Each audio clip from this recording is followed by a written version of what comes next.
ఏంటంటే అంటే చిరంజీవి గారు చాలా పాజిటివ్గా చెప్పిన మాటల్లో చిన్మయ్య గారు ఏంటంటే ఎంతసేపు ప్రతి విషయంలోనూ ఆవిడ ఆడవాళ్ళకి జరిగే విషయాలు ఏదున్నా సరే ఆవిడ ముందుకు వచ్చేస్తారు, అది ఎవరు చెప్పినా సరే. అయితే అక్కడ లెజెండరీ చిరంజీవి గారు చెప్పిన విషయాలు నేను చూశాను అని చెప్తూనే ఆవిడేమంటారంటే చాలామంది కాస్టింగ్ కౌచ్ లేదని చిరంజీవి గారు అన్నారు, అది మంచి ఉద్దేశమే. అయితే ఏంటంటే ఒక సింగర్గా ఏదైనా అవకాశం పొందాలంటే ముందు కమిట్మెంట్ అనే మాటే పెద్ద విషయంగా అవుతుంది. కమిట్మెంట్ ఇస్తేనే కానీ అవకాశాలు ఇవ్వని పరిస్థితిలో మన ఇండస్ట్రీ ఉంది. అలాగా అనేసి అన్నారు. అని ఆవిడ ఒక విషయం లేవనెత్తారు.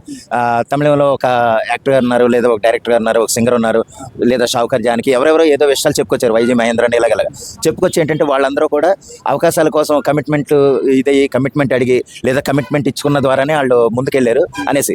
కానీ యాక్చువల్గా కమిట్మెంట్ అన్న మాట వాళ్ళ దృష్టిలో ఉండకూడదండి.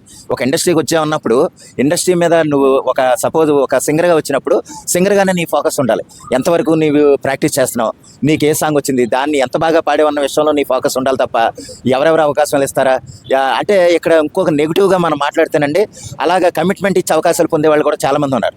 ఇది మాత్రం మర్చిపోకూడదు. అది ఆ విషయం మరి చిన్మయ్య గారికి నిజంగా తెలిసే ఉంటుంది. తెలియకుండా ఇండస్ట్రీలో ప్రతి విషయం గురించి మాట్లాడే చిన్మయ్య గారు నెగిటివ్ విషయాలు కూడా ఆవిడకి తెలిసే ఉంటాయి. అంటే కమిట్మెంట్ ఇచ్చే అవకాశాలు పొందేవాళ్ళు మ్యాక్సిమం 80% ఉన్నారు. ఆ విషయం ఆవిడకి తెలిసి ఉండొచ్చు. కానీ నేననేది ఏంటంటే ఇక్కడ కమిట్మెంట్ అనేది కేవలం అడిగిన వాళ్ళనే కాకుండా ఇచ్చిన వాళ్ళ విషయంలో కూడా మాట్లాడితే చాలా బాగుంటుంది అనేది నా ఉద్దేశం. అక్కడ ఏదేమైనా సరే ఆవిడ ఏదో లేవనెత్తారు. కానీ ఏంటంటే నేను ప్రత్యేకంగా చెప్పేది ఏంటంటే కమిట్మెంట్ అన్న మాట విషయం పక్కనట్టమ్మా, అది చాలా చిన్న విషయం. అది వాళ్ళ క్యారెక్టర్ని బట్టి వాళ్ళ నేచర్ని బట్టి కొన్ని అవకాశాలు అలా ఉంటాయేమో. కానీ అందరికీ ఇప్పుడు పాజిటివ్గా ముందుకెళ్లే వాళ్ళకి లేదా టాలెంట్తో ముందుకెళ్లే వాళ్ళకి ఆ విషయాలు అనేది నథింగ్ అసలు. ఇప్పుడు చాలామంది ఉన్నారు. ఇప్పుడు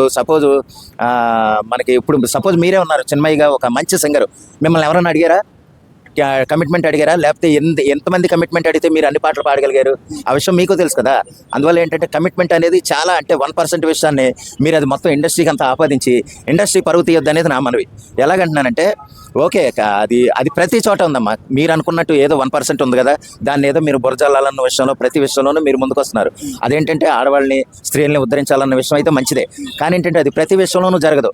లేదా ఒకవేళ మీరు ఇండస్ట్రీలోనే జరుగుతుందని మీరు ఒక నెగిటివ్గా ప్రచారం చేయదలిస్తే అది ప్రతి చోట ఉంది, ప్రతి డిపార్ట్మెంట్లోనే ఉంది. ఇప్పుడు రోడ్డు మీద వెళ్తున్నా కమిట్మెంట్ ఉంది, లేదా కాస్టింగ్ కౌచ్ ఉంది, లేదా ఇండస్ట్రీలో వేరే చాలా గవర్నమెంట్ డిపార్ట్మెంట్లో కూడా చాలా ఉన్నాయి. అటువంటి వాటిలో కూడా కాస్టింగ్ కౌచ్ లేదా కమిట్మెంట్లు అనేవి ఎక్కడికక్కడ ఉంటూనే ఉంటాయి. అది వాళ్ళ వీక్నెస్ బట్టి ఉంటుంది తప్ప వాళ్ళ ముందుగా ఫోకస్గా ముందుకెళ్తే ఏది ఎక్కడ ఉండదు. మీరు లొంగిపోయి ఉంటే కనుక మీకు అవకాశం ఇస్తారు అని అంటే అలాగిస్తేనే మీరు అవకాశం ఇస్తానంటే కనుక అది మీలో లోపం తప్ప అది వాళ్ళు అడగటంలో తప్పు కాదు. అందువల్ల ఏంటంటే ఆ విషయంగా మీరు మీ టాలెంట్ని నమ్ముకుని మీరు ముందుకెళ్ళాలి తప్ప మిమ్మల్ని ఫోకస్డ్గా మీ హార్డ్ వర్క్తో మీరు ముందుకెళ్తే మిమ్మల్ని ఎవరో కమిట్మెంట్ లేదు లేకపోతే కాస్టింగ్ కౌచ్ అనే విషయాలు చెత్త అన్నమాట. ఆ విషయాలు మరీ పదే రిపీట్ చేయకండి. మీ టాలెంట్ని నమ్ముకుని మీరు ముందెళ్ళండి. మీరు ఎదగాలన్న విషయాన్ని మీరు ముందు చూసుకోవాలి తప్ప కాస్టింగ్ కౌచ్ ఉందేమో, నేను వెళ్ళలేను, నన్ను ఎవరన్నా అడుగుతారేమో అన్న విషయాలు వదిలేండి. మీరు ఎదగాలనుకున్నప్పుడు మీరు ముందుగా ఆ ఇండస్ట్రీలో నేను నిలదొక్కోవాలనుకున్నప్పుడు కొన్ని లక్షల మంది ఉన్నప్పుడు వాళ్ళలో మీకే ఎందుకు ఇబ్బంది? చాలా లక్షల మంది, కోట్ల మంది పనిచేస్తున్నారు. ఒక సినిమా షూటింగ్ జరుగుతుందంటే కనీసం 1000 మంది సుమారు అందులో ఉన్నారు. 1000 మందిలో ఆడవాళ్ళు కనీసం 200 మంది 300 మంది పైగా ఉంటారు. అదే వాళ్ళందరూ ఎలా పనిచేస్తున్నారు? అదే కాస్టింగ్ కౌచ్ ఉంటే కనుక అదంతా వదిలేండి.